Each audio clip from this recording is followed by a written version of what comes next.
പ്രിയമുള്ള മുഅ്മിനീങ്ങളെ, സത്യവിശ്വാസികളെ, സർവശക്തനായ അള്ളാഹുവിൻ്റെ വിധിവിലക്കുകൾ അനുസരിച്ച് കഴിവിൻ്റെ പരമാവധി ജീവിതത്തിൽ അള്ളാഹുവിനെ തഖ്വ ചെയ്ത് ജീവിക്കണമെന്ന് ആമുഖമായി എന്നോട് നിങ്ങളോട് വസിയത്ത് ചെയ്യുകയാണ്. അള്ളാഹു സുബ്ഹാനഹു വ തആല മുത്തഖീങ്ങളായിട്ട് ജീവിക്കാനും മുസ്ലിമായി മരിക്കാനുമുള്ള തൗഫീഖ് നമുക്കെല്ലാവർക്കും നൽകി അനുഗ്രഹിക്കട്ടെ. പ്രിയമുള്ളവരെ, അള്ളാഹുവിൻ്റെ റസൂലിൻ്റെ വിയോഗാനന്തരം ഹിജ്റ 14-ാം വർഷം ഇസ്ലാമിക സൈന്യം അബൂ ഉബൈദത്ത് ബിൻ ജറാഹ് റളിയല്ലാഹു അൻഹുവിൻ്റെ നേതൃത്വത്തിൽ റോമിനെതിരെ ഒരു സൈനിക നീക്കം നടത്തുന്നുണ്ട്. ആ സൈനിക നീക്കത്തിൻ്റെ ഭാഗമായി യർമൂക്കിലേക്ക് 24,000 പേര് വരുന്ന മുസ്ലിം സൈന്യങ്ങൾ തമ്പടിക്കുകയും ആ തമ്പടിച്ച സൈനികരുമായി ഏറ്റുമുട്ടാൻ വേണ്ടി റോമിൻ്റെ 2 ലക്ഷത്തോളം വരുന്ന സൈനികരെ ഉൾപ്പെടുത്തിയിട്ട് റോമാ സാമ്രാജ്യം തയ്യാറെടുക്കുകയും ചെയ്ത ഒരു പശ്ചാത്തലത്തിൽ റോമിനെ അത്ഭുതപ്പെടുത്തിയ അറബികളുടെ മുന്നേറ്റം അറേബ്യൻ അർദ്ധദ്വീപിൽ കേളുകെട്ട ഒരു സമൂഹമായി മുസ്ലിമീങ്ങൾ മാറുകയും ഓരോ പ്രവിശ്യകളിലും മുസ്ലിമീങ്ങൾ വിജയിച്ച് മുന്നേറുകയും ചെയ്യുന്നൊരു സാഹചര്യം ഹിജാസിൻ്റെ മണ്ണിൽ നിന്ന് എങ്ങനെ ഉണ്ടായി എന്നുള്ളത് റോമിനെയും പേർഷ്യയുമൊക്കെ അത്ഭുതപ്പെടുത്തിയ ഒരു കാലഘട്ടം. എന്താണ് ഇവരുടെ രഹസ്യം? എന്താണ് ഇവരുടെ വിജയത്തിൻ്റെ ഒരു നാന്ദി, അല്ലെങ്കിൽ അതിൻ്റെ ഏറ്റവും പ്രധാനപ്പെട്ട കാരണം എന്താണ്? എന്ത് ധൈര്യത്തിലാണ് 400,000 പോലും തികയാത്തൊരു സൈന്യവുമായിട്ട് 2 ലക്ഷം വരുന്ന സൈന്യത്തെ ഏറ്റുമുട്ടാൻ അവർ തയ്യാറായി മുന്നോട്ടിറങ്ങിയിട്ടുള്ളത്? അതൊന്ന് പഠിക്കണമെന്നും ശത്രുവിനെ അളക്കാനും ശത്രുവിൻ്റെ രഹസ്യങ്ങൾ ചോർത്താനും വേണ്ടി ഒരു അറബ് വംശജനായ നസ്രാനിയെ രഹസ്യമായി സൈന്യത്തിലേക്ക് അയക്കുകയുണ്ടായി. ഒരു ചാരനായി ഒരാൾ വന്നു, ഇസ്ലാമിക വിശ്വാസികൾക്കിടയിലൂടെ അയാൾ നടന്നു, സഞ്ചരിച്ചു. ഇസ്ലാമിക സൈന്യത്തിൻ്റെ രഹസ്യങ്ങൾ ചോർത്തിക്കൊണ്ട് ഈ മനുഷ്യൻ മടങ്ങിച്ചെന്നു. എന്താണ് അവരുടെ വിജയത്തിൻ്റെ ഫോർമുല? എന്താണ് അവരുടെ വിജയത്തിൻ്റെ രഹസ്യം? നിങ്ങൾ എന്താണ് അവിടെ കണ്ടത് എന്ന് ചോദിക്കുമ്പോൾ അയാൾ പറഞ്ഞത്, ഞാനവിടെ കണ്ടത് കുറേ സാധാരണക്കാരായ മനുഷ്യരെയാണ്. അവർക്ക് വലിയ രഹസ്യങ്ങളൊന്നും എനിക്ക് കാണാൻ കഴിഞ്ഞിട്ടില്ല. പക്ഷേ അവരിൽ ഞാൻ കണ്ടൊരു കാര്യം എന്നുള്ളത് യസ്ഉമൂന നഹാറ വയഖൂമൂന ലൈൽ എന്ന്. അവർ പകൽ നോമ്പെടുക്കുന്ന ആൾക്കാരും രാത്രി നമസ്കരിക്കുന്ന ആൾക്കാരുമാണ് എന്ന്. പകല് മിക്കവാറുമൊക്കെ അവർ നോമ്പുകാരാണ്, രാത്രികാലങ്ങളിൽ ഉറക്കമില്ലാതെ നമസ്കാരത്തിലുമാണ് കഴിഞ്ഞുകൂടുന്നത് എന്ന് ആ രാജസദസ്സിൽ വെച്ച് ഈ ചാരൻ വിശദീകരിക്കുമ്പോൾ തലമുതിർന്ന ഒരു പൗരൻ, ഒരു വയസ്സായ ഒരു ഉപദേഷ്ടാവ് എഴുന്നേറ്റെന്ന് പറഞ്ഞു, ഫബത്നുൽ അർളി ഖൈറുൽ ലക്കും. അങ്ങനെയാണെങ്കിൽ, അവരങ്ങനെയുള്ളവരാണെങ്കിൽ പിന്നെ അവരോട് യുദ്ധം ചെയ്യുന്നതിനേക്കാളും മരണമാണ് നിങ്ങൾക്ക് നല്ലത് എന്ന്. അവരോട് യുദ്ധം ചെയ്യുന്നതിനേക്കാളും മരണമാണ് നിങ്ങൾക്ക് നല്ലത് എന്ന് തലമുതിർന്ന ഒരു നേതാവ് അവിടെ പറയുകയുണ്ടായി. അതൊരു പരുവത്തിൽ എല്ലാവർക്കും ബോധ്യപ്പെടുകയുണ്ടായി. യുദ്ധം കഴിയുമ്പോൾ ഒരുപാട് ഒട്ടനവധി മുസ്ലിമീങ്ങൾ കൊല്ലപ്പെട്ടുവെങ്കിലും യുദ്ധത്തിൻ്റെ അന്തിമ വിജയം മുസ്ലിമീങ്ങൾക്കായി റോം പരാജയപ്പെടുകയും ചെയ്തിട്ടുണ്ടായിരുന്നു. ഇവിടെ എന്താണ് വിശ്വാസികൾ കണ്ട അത്ഭുതം? എന്തുകൊണ്ടാണ് ആ മുതിർന്ന പൗരൻ ഇങ്ങനൊരു വിലയിരുത്തൽ നടത്തിയത്? നമുക്ക് വളരെ ഗൗരവമുള്ളൊരു ആലോചനയാണത്. കാരണം വലിയൊരു നീന്തൽ മത്സരത്തിന് വേണ്ടിയിട്ട് ഇവിടെ ഒരു കളമൊരുങ്ങുന്നുണ്ട്. അതിനു വേണ്ടിയിട്ട് ടീമുകളെ തയ്യാറെടുപ്പിക്കുന്നുണ്ട്. അങ്ങനെ സ്വിമ്മിംഗ് പൂളുകളിൽ നിരന്തരമായി പ്രാക്ടീസ് കൊടുക്കുന്ന ഒരാശാൻ അയാളുടെ ശിഷ്യന്മാർക്ക് ആ മത്സരത്തിൽ പങ്കെടുക്കാൻ വേണ്ടിയിട്ട് വലിയ പ്രാക്ടീസ് കൊടുക്കുകയാണ്. ഏറ്റവും പ്രധാനപ്പെട്ട എതിരാളികളായ കുറച്ച് മത്സരാർത്ഥികൾ വേറെയുമുണ്ട്. ഈ മത്സരത്തിൻ്റെ തലേ ദിവസം അന്ന് വരെ എല്ലാ തരത്തിലുള്ള പ്രാക്ടീസുകളും കൊടുത്ത് തൻ്റെ ശിഷ്യന്മാരെ വിജയിക്കും. സ്വിമ്മിംഗ് പൂളുള്ള മത്സരമാണ്. ആ പൂളുകളിലിട്ട് അവർ വലിയ പ്രാക്ടീസ് കൊടുത്തിട്ട് അവസാനം തൻ്റെ എതിരാളികളായ കുട്ടികളൊക്കെ എങ്ങനെയാണ് ആ മത്സരത്തിന് വേണ്ടി ഒരുങ്ങുന്നതെന്നറിയാൻ വേണ്ടിയിട്ട് ചെന്ന് നോക്കുമ്പോൾ അവർ ഒഴുക്കിനെതിരെ നീന്തിക്കൊണ്ടിരിക്കുകയാണ്. ശക്തമായ കുത്തൊഴുക്കിൽ മലവെള്ളപ്പാച്ചിലിനെ പോലും അതിജയിക്കുന്ന വിധത്തിലുള്ള പ്രാക്ടീസാണ് നടത്തുന്നത്. സ്വാഭാവികമായിട്ടും എന്താ മനസ്സിലാക്കാനുള്ളത്?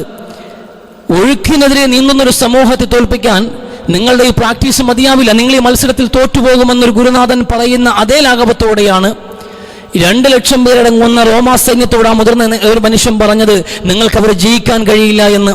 എന്തുകൊണ്ടെന്നറിയുമോ? അവർ തീയിൽ കുരുത്തവരാണ്, വെയിലത്ത് വാടിപ്പോകില്ല എന്ന്.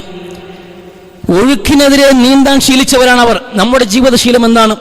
സാധാരണ ഏതൊരു മനുഷ്യന്റെയും ജീവിതശീലം പകൽ ആഹാരം കഴിക്കലാണ്, പകൽ വെള്ളം കുടിക്കലാണ്. ആഹാരം കഴിച്ചും വെള്ളം കുടിച്ചും ജോലിയെടുത്തും അങ്ങനെ ഉപജീവനം കണ്ടെത്തിയും പകൽ കടന്നു പോകുന്ന മനുഷ്യൻ തളർന്നവശനാകുമ്പോൾ മനോഹരമായി ശാന്തമായി ഉറങ്ങി വിശ്രമിക്കുന്ന രാത്രി, അതാ രാത്രിയുടെ പതിവ്. പകലുകൾ നമ്മൾ ആഹാരം കഴിച്ചും ഉണ്ടും ഉറങ്ങിയും കഴിഞ്ഞു പോകുന്നു, രാത്രി നമ്മൾ പരിപൂർണമായി വിശ്രമത്തിലേക്കും ഉറക്കത്തിലേക്കും കടന്നു പോകുന്നു. ഇതാണ് മനുഷ്യന്റെ പൊതുവായ ജീവിതശൈലിയെങ്കിൽ ആ ശൈലിയോട് പടപെട്ടി അതിന് വിരുദ്ധമായി പകൽ പട്ടിണി കിടക്കുകയും രാത്രി ഉറക്കമിളച്ച് നമസ്കരിക്കുകയും ചെയ്യുന്ന ഒരു സമൂഹമുണ്ടല്ലോ.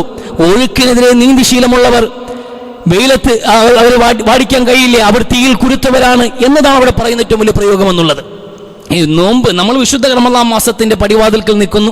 1-2 ദിവസങ്ങൾക്കപ്പുറത്ത് റമദാൻ മാസം ആരംഭിക്കേണ്ടതുണ്ട്. ആ റമദാൻ മാസത്തിലേക്ക് കടക്കുന്നതിന് മുമ്പ് നമ്മൾ അനുഷ്ഠിക്കാൻ പോകുന്ന പ്രധാനുഷ്ഠാനമുണ്ടല്ലോ, നമ്മൾ നിർവഹിക്കാൻ പോകുന്ന നമസ്കാരങ്ങളുണ്ടല്ലോ രാത്രിയിലെ. ഈ നമസ്കാരത്തിനും നോമ്പിനും നമുക്ക് വല്ലാത്തൊരു സ്വാധീനം ചെലുത്താൻ കഴിയുന്ന സംഗതികളാണ്, നമ്മളിൽ വല്ലാത്തൊരു പ്രതിഫലനം സൃഷ്ടിക്കാൻ കഴിയുന്ന സംഗതികളാണ് എന്ന് നമ്മൾ തിരിച്ചറിയേണ്ടതുണ്ട്.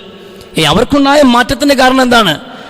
അവർ പകൽ നോമ്പെടുത്തവരാണെന്ന്. പകൽ എല്ലാവരും ആഹാരം കഴിക്കുമ്പോൾ നോമ്പെടുക്കുക എന്നുള്ളത് സാധാരണ കാര്യമല്ല, അസാധാരണമായ കാര്യം തന്നെയാണ്. നമ്മുടെ ജീവിതത്തിന്റെ ശീലങ്ങളെ പോലും മാറ്റാൻ, നമ്മുടെ ജീവിതത്തിന്റെ അനിവാര്യതകളെ പോലും മാറ്റാൻ കഴിയുന്നുണ്ട് നമുക്ക് നോമ്പിലൂടെ. നമ്മൾ ഇന്ന് വരെ കഴിച്ചുകൊണ്ടിരിക്കുന്ന ആഹാരം, ഇന്ന് ഉച്ചയ്ക്ക് ആഹാരം കഴിക്കാൻ നമുക്ക് തടസ്സമില്ല, ധിക്കാരമല്ല, അള്ളാഹുണ്ടെങ്കിൽ പാവമാണോ? അല്ല. നമുക്ക് ആഹാരം കഴിക്കും, ഉച്ചയ്ക്ക് ലഞ്ചുണ്ട്, വൈകുന്നേരം ചായയും കടിയുണ്ട്, ഇതൊക്കെ നമ്മൾ കഴിക്കും. ഇന്ന് കാലത്തും പ്രാതൽ കഴിച്ചിട്ടാണ് നമ്മളെല്ലാവരും പള്ളിയിലേക്ക് വന്നത്, നാളെയും നമ്മൾ കഴിക്കും. അതൊന്നും ഒരു തെറ്റായ കാര്യമല്ല. പക്ഷെ അടുത്ത ദിവസം റമദാൻ ഒന്നായി കഴിയുമ്പോൾ പിന്നെ നമ്മൾ പ്രാതൽ കഴിക്കില്ല, ലഞ്ച് കഴിക്കില്ല, നമുക്ക് ടീ ബ്രേക്ക് ഇല്ല. അതിന്റെ കാര്യമില്ല, അതെല്ലാം നമ്മൾ മാറ്റിവെച്ചു നമ്മുടെ ജീവിതത്തിന്റെ അനിവാര്യമായിട്ടും. അതൊന്നും ഒരു മഹാപാതകമല്ല. ആഹാരം കഴിക്കൽ കുറ്റമാണോ? എവിടെയെങ്കിലും വെള്ളം കുടിക്കൽ കുറ്റമാണോ? അതൊന്നും പാപങ്ങൾ പോലുമല്ല. നമ്മുടെ ജീവിതത്തിന്റെ, ഏതൊരു മനുഷ്യന്റെയും ജീവിതത്തിന്റെ അനിവാര്യതയാണ് ആഹാരം കഴിക്കുക, വെള്ളം കുടിക്കുക എന്നുള്ളതൊക്കെ. ഇതൊക്കെ നമ്മൾ ഒഴിവാക്കുന്നുണ്ട് ബോധപൂർവം തന്നെ. നമ്മുടെ മുമ്പിൽ ആഹാരമുള്ളപ്പോഴും, നമ്മുടെ മുമ്പിൽ ഭക്ഷണമുള്ളപ്പോഴും, വെള്ളമുള്ളപ്പോഴും ഇതെല്ലാം ബോധപൂർവം നമ്മൾ മാറ്റിവെക്കുന്നു. എന്തിനു വേണ്ടി? അള്ളാഹുവിനെ അനുസരിക്കാൻ വേണ്ടിയിട്ട്. അങ്ങനെ ജലപാനം പോലും മാറ്റിവെക്കാൻ കഴിയുന്ന മനുഷ്യന്, അവന്റെ അനിവാര്യതകളെ പോലും അതിജീവിക്കാൻ കഴിയുന്ന മനുഷ്യന് എന്തുകൊണ്ട് അവനിക്ക് അപരിചിതമായ തിന്മകളെ മറികടക്കാൻ കഴിയുന്നില്ല? അതാണ് എന്തിനാണ് നോമ്പ് കൊണ്ടുവന്നത്, എന്തിനാ നോമ്പ് നിർബന്ധമാക്കിയത്? ലഅല്ലക്കും തത്തഖൂന, നിങ്ങൾ മുത്തഖീങ്ങളാകാൻ വേണ്ടിയിട്ട്, നിങ്ങളെ മുത്തഖീങ്ങളാക്കാൻ വേണ്ടി തന്നെയാണ് നോമ്പുണ്ടായത്. അല്ലാഹു സുബ്ഹാനഹു വ തആല റമദാൻ എന്ന മാസത്തെ സംവിധാനിച്ചത്, റമദാൻ എന്ന മാസത്തിൽ പൂർണ്ണമായി വ്രതമനുഷ്ഠിക്കാൻ പറഞ്ഞത് എല്ലാം നിങ്ങളെ മുത്തഖീങ്ങളാക്കാൻ വേണ്ടി. നമ്മളെ മുത്തഖിയാക്കണം. നമ്മുടെ ജീവിതത്തിൽ പാപങ്ങളോടുള്ള താല്പര്യമുണ്ടല്ലോ, തിന്മകളോടുള്ള നമ്മൾ അഭിനിവേശമുണ്ടല്ലോ, ഇത് അവസാനിപ്പിക്കണം. ഇത് അവസാനിപ്പിച്ച് നന്മയിലേക്ക് മനുഷ്യനെ മടക്കിക്കൊണ്ടുവരാൻ. ആഹാരം മാറ്റിവെക്കാൻ കഴിയുന്ന മനുഷ്യൻ എന്തുകൊണ്ട് പാപങ്ങൾ മാറി നിൽക്കാൻ കഴിയുന്നില്ല? കഴിയണമല്ലോ നമുക്ക്.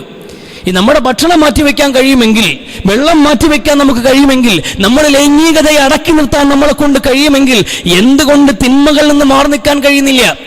കഴിയും, തീർച്ചയായിട്ടും. അത് പഠിപ്പിക്കാനാണ് നോമ്പ് വന്നിട്ടുള്ളത്. അത് പഠിപ്പിക്കാനാണ് നോമ്പ് വന്നത്. നന്മ എന്നുള്ളതും തിന്മ എന്നുള്ളതും പറയാൻ വേണ്ടി ഉപയോഗിച്ച വാക്കുണ്ട് വിശുദ്ധ ഖുർആനിൽ, അൽ മഅറൂഫ് വൽ മുൻകർ എന്ന്. തിന്മകളെ കുറിച്ച് പറഞ്ഞത് മുൻകർ, അപരിചിതമായത്, നമുക്ക് പരിചയമില്ലാത്ത കാര്യമാണ്. നമുക്ക് പരിചയമേ ഇല്ല, അപരിചിതമായത്, നമുക്ക് താല്പര്യമില്ലാത്തത്. വാബിസ റളിയല്ലാഹു തആല അൻഹു നബിയെ കാണാൻ വേണ്ടി വന്നു. നബിയോട് വന്ന് ചോദിക്കണം അദ്ദേഹത്തിന്, തിന്മകളെ കുറിച്ച് വ്യക്തമായ ലിസ്റ്റ് എടുത്ത് പഠിക്കണം, എന്തൊക്കെയാണ് തിന്മകളെന്ന്. ആ തീരുമാനത്തോടെ ആ മനുഷ്യൻ നബിയുടെ അടുക്കലേക്ക് വന്നു. പുണ്യ നബി സ്വല്ലല്ലാഹു അലൈഹി വസല്ലം തങ്ങൾ വാബിസയെ കണ്ടപ്പോൾ വാബിസ അടുത്ത് വാ, നിങ്ങൾ അടുത്തോട്ട് വരാൻ പറഞ്ഞു. അദ്ദേഹം അടുത്തോട്ട് വന്നു, പിന്നെയും അടുത്തോട്ട് വരാൻ പറഞ്ഞു. അടുത്തോട്ട് വന്നു, ചേർന്നിരുന്നു. നബിയുടെ മുട്ടും വാബിസയുടെ മുട്ടും പരസ്പരം ചേർന്നിരുന്നു. ആബുദത്തിൽ അടുത്തിരുന്നപ്പോ പുണ്യ നബി സ്വല്ലല്ലാഹു അലൈഹി വസല്ലം വാബിസയോട് പറഞ്ഞു, വാബിസ, നീ വന്നത് എന്തിനെന്ന് ഞാൻ പറയട്ടെ എന്ന്. നീ എന്ത് ചോദിക്കാനാണ് വന്നതെന്ന് ഞാൻ പറയട്ടെ എന്ന്. നീ തിന്മകളെ കുറിച്ച് അന്വേഷിക്കാൻ വന്നതല്ലേ എന്ന് പുണ്യ നബി സ്വല്ലല്ലാഹു അലൈഹി വസല്ലമ. അതേ നബി, എനിക്ക് തിന്മകളെ കുറിച്ച് അറിയണം. എല്ലാവരും നന്മകളെ കുറിച്ച് അന്വേഷിക്കുന്നു, പഠിക്കുന്നു, എനിക്ക് തിന്മകളെ കുറിച്ച് അറിയണം, മാറി നടക്കേണ്ട നബിയെ എന്ന്. അള്ളാഹുവിന്റെ റസൂല് 3 വിരലുകൾ കൊണ്ട് ആ മനുഷ്യൻ നെഞ്ചിലേക്ക് കുത്തിക്കൊണ്ട് പറഞ്ഞു, ഇസ്തഫ്തി ഖൽബക യാ വാബിസ, ഇസ്തഫ്തി ഖൽബക. നീ നിന്റെ മനസ്സാക്ഷിയോട് ചോദിക്ക്, നന്മ ഏതാണ്, തിന്മ ഏതാണെന്ന്. നീ നിന്റെ മനസ്സാക്ഷിയോട് ചോദിക്കുക, വാബിസ, തിന്മ ഏതാണെന്ന്. നിന്റെ മനസ്സിന് ഒരു താല്പര്യവുമില്ലാത്തത്, നീ പ്രവർത്തിച്ചാൽ നിനക്ക് തന്നെ ആശങ്കയുണ്ടാക്കുന്നത്, നിനക്ക് അതൃപ്തി ജനിപ്പിക്കുന്നത്, നിനക്ക് താല്പര്യമില്ലാത്ത കാര്യങ്ങൾ, അതാണ് നിന്റെ മനസ്സാക്ഷിക്ക് വെറുപ്പുളവാക്കുന്ന അപരിചിതമായ കാര്യങ്ങളുണ്ടല്ലോ, അതിനാണ് തിന്മ. അതാ തിന്മ എന്ന് പറയുക എന്ന് വാബിസ റളിയല്ലാഹു തആല അൻഹുവിനോട് നബി സല്ലല്ലാഹു അലൈഹി വസല്ലം. എന്ന നന്മയോ നിനക്ക് ചെയ്യാൻ താല്പര്യമുള്ളതും നിനക്ക് പരിചിതമായതും ചെയ്യുമ്പോൾ നിനക്ക് സന്തോഷം നൽകുന്നതുമായ പ്രവൃത്തികളുണ്ടല്ലോ, അതിൻ്റെ പേരാണ് വാബിസ നന്മയെന്നും പുണ്യ നബി സല്ലല്ലാഹു അലൈഹി വസല്ലം. ചുരുക്കത്തിൽ തിന്മ എന്നുള്ളത് നമുക്ക് പരിചയമില്ല. അടിസ്ഥാനപരമായി മനുഷ്യൻ നന്മ മാത്രം പരിചയമുള്ളവനാ, തിന്മ അറിയില്ല. തിന്മ അറിയില്ല. ആ അവസ്ഥയിലാണ് ഓരോ മനുഷ്യനും, ഫിത്രത്തിലാണ് മനുഷ്യൻ ജനിക്കുന്നത്. അതുകൊണ്ട് കുട്ടികൾ നിഷ്കളങ്കരാകുന്നത്. കളങ്കതയില്ലല്ലോ ഒരു കുഞ്ഞും കള്ളം പറയാറില്ല, ഒരു കുട്ടികളും മോശം പറയാറില്ല, ചീത്ത വിളിക്കാറില്ല, ആഭാസതലങ്ങളൊന്നും കാണിക്കാറില്ല. അവർക്ക് ചതിക്കാനും വഞ്ചിക്കാനും അറിയില്ല, അവർക്ക് വെറുക്കാൻ അറിയില്ല. അതാ കുഞ്ഞുങ്ങൾ. ആ കുഞ്ഞുങ്ങൾ അങ്ങനെയൊക്കെ ആയിരുന്നു. നമ്മളൊക്കെ കുഞ്ഞുങ്ങളായിരുന്നു ഒരു കാലഘട്ടത്തിൽ. പിന്നെ നമ്മൾ എങ്ങനെ മാറി എന്നുള്ളതാണ്. ഇന്ന് മാറി മാറി മാറി മക്കൾ സ്വന്തം തള്ളയെപ്പോലും അതിക്രൂരമായി കൊല്ലുന്ന വിധത്തിൽ, മനുഷ്യഹൃദയങ്ങൾ മൃഗങ്ങളെപ്പോലും നാണിപ്പിക്കുന്ന വിധത്തിൽ മനുഷ്യൻ അധമന്മാരായതിന്റെ കാരണം എന്താണ്? അങ്ങനെയൊക്കെ മാറിപ്പോകുന്ന മനുഷ്യനെ തിരിച്ചുപിടിക്കാൻ വേണ്ടി ആ വർഷത്തിൽ റമദാൻ സംവിധാനിച്ചത്. റമൽ എന്ന വാക്കിന് റമദാൻ ഉണ്ടായത്. വറ്റി വരണ്ടൂഷരമായി പോയ മരുഭൂമിയിലേക്ക് പെയ്തിറങ്ങുന്ന മഴത്തുള്ളികളെ കുറിച്ച് പറയാൻ വേണ്ടിയാ റമൽ എന്ന വാക്ക് ഉപയോഗിക്കുക. മൂല്യങ്ങളും വിശ്വാസങ്ങളും നഷ്ടപ്പെട്ട്, തഖ്വയും ഖൗഫും നഷ്ടപ്പെട്ട്, അള്ളാഹുവിനോടും അടിമകളോടുമുള്ള കടമകളും കടപ്പാടുകളും മറന്ന് ഒരു മനുഷ്യൻ ജീവിച്ചു പോകുമ്പോൾ, മൂല്യങ്ങളില്ലാത്ത, നന്മകളില്ലാത്ത, സുഹൃതങ്ങളില്ലാതെ വരണ്ടുപോയ ഹൃദയങ്ങളിലേക്ക് പെയ്തിറങ്ങുന്ന മഴയാണ് റമദാൻ. ആ റമദാൻ മനുഷ്യനും മാറ്റത്തിന് വേണ്ടി വന്ന മാസം കൂടിയാണ്. നമ്മൾ മാറണം. നമ്മുടെ വരണ്ടുപോയ ഹൃദയങ്ങളിലും കുണ്ടുകളും കുഴികളും ഈമാൻ കൊണ്ടും തഖ്വ കൊണ്ടും നിറയ്ക്കപ്പെടേണ്ട മാസമാണ് റമദാൻ. റമദാൻ നമ്മുടെ മുമ്പിലേക്ക് വന്നിട്ട് ആദ്യം പറഞ്ഞത് നോമ്പനുഷ്ഠിക്കാനാ. എന്തിനാ നോമ്പനുഷ്ഠിക്കാൻ പറഞ്ഞത്? നിങ്ങളെ കൊണ്ട് കുറെ കാര്യങ്ങൾ സാധ്യമാകുമെന്ന് നിങ്ങളെ ബോധ്യപ്പെടുത്താൻ. നമുക്ക് തിന്മ ചെയ്യാതെ ജീവിക്കാനും കഴിയും മനുഷ്യരെ. ആഹാരം കഴിക്കാതെ ജീവിക്കാൻ കഴിഞ്ഞവരാണ് നിങ്ങൾ.